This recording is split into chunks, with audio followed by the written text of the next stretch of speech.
This is Tom Scarta from Franchise and the Franchise Academy. I recently got a question that I couldn't answer, so I had to go to a franchise expert.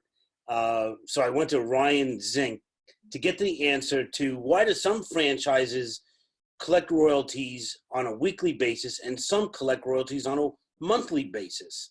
What's the pros and cons? What's the deal? So Ryan, help me out here. You bet. What an interesting question. Normal question, of course. And when you reached out, I talked a little bit about what we recommend to our franchisors. So, let's look at the evolution of collection of royalties. So I remember when it was very normal. Everybody would just collect them monthly. And it started with self-reporting, meaning franchisees would actually self-report their sales up to the franchisor on a certain day every month, and then they'd be responsible for cutting a check. Well, you can, of course, probably see some of the challenges that happened with self-reporting and check cutting.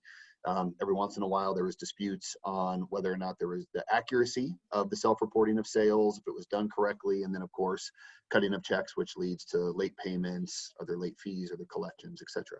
So the next step was, most franchisors would go and create a sales tool, whether it was a POS, a sales invoicing product, a CRM, that would then automatically report those sales back up to the franchisor, which definitely helped the franchisor feel comfortable on the reporting side, but still royalties were due monthly through a check. The next step was you got the sales reporting, and then franchisors started to move to EFTs. And so everybody kind of felt, an EFT is an electronic fund transfer, where it would automatically pull from the franchisee's account to the franchisor. And at that time, everybody sort of said, all right, we have our reporting issue solved, we have our collection issue solved. But then over time, what was realized is by collecting royalties monthly, what you're doing is you're asking the franchisee to hold back a decent amount of their overall revenue. Let's say a royalty is 6% to a franchisor plus maybe a 2% marketing fund. So 8% of sales that would have to sit in an account and have it allocated and waiting to pay that royalty monthly, and it could be several $1,000s. So what we recommend to our franchisors, because we've seen it, and I even had some experience with this myself. Let me talk about that quickly. When I was a franchisor, we originally charged royalties monthly, which again, we ran into the challenge of it being a big number for some franchisees. And, you have variable management skills on franchisees on whether they're holding the funds back appropriately or not. But then also in our franchise concept, we were selling product. So a franchisee was being charged every week for the product they would purchase. So payments would come out once a week for product, plus then they still had to allocate that big chunk back for royalties. So lots of financial movement from franchisee to franchisor. And sometimes there was confusion as, wait a minute, I just paid you last week. What was that for again? Was it product? Was it royalties? And then if that big number didn't get collected, if for whatever reason it was insufficient in the account, even by $1, none of it was then EFT to the franchisor. And that would then turn into a collection process. We'd have to call the franchisee. We'd have to ask, where are the funds?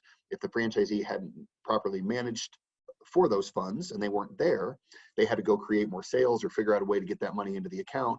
And if it compounded, if it went 2 or 3 months before you knew it, you really have an issue. A franchisee might be behind.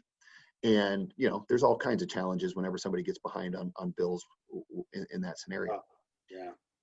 And then if I could just say one more thing to it, we're now recommending to our franchisors that they collect it weekly, because what a franchisor wants is they want it to feel natural to a franchisee as just a regular expense in the course of business. Meaning if it's a smaller amount, it's more manageable to pay up to the franchisor. The franchisee doesn't get behind, but also if it ever is uncollectible, a franchisor very early immediately knows, okay, timeout. We got to get on the phone with this franchisee because for some reason, there's not even 1 week's worth of royalties in the account. Let's go dive onto that. Let's manage it together. Let's understand what the core root of the problem is so we can do it better. I've seen it go even further. We have a franchisor who's collecting daily. They see the sales every single day. The brand will create an invoice or an estimate. Once it turns into an invoice that's been collected, that then reconciles at the end of every day, and the royalty comes right out. So it almost feels like cost of goods to the franchisee, very easy to manage rather than a big chunk of royalties. Wow. It's brilliant. So it's kind of like coaching. I remember when I first bought my first franchise, 20 years ago, I was operating out of a shoebox for the first few months. until somebody came along and said, hey, you need to figure out how to use QuickBooks in a spreadsheet. And I'm like, what?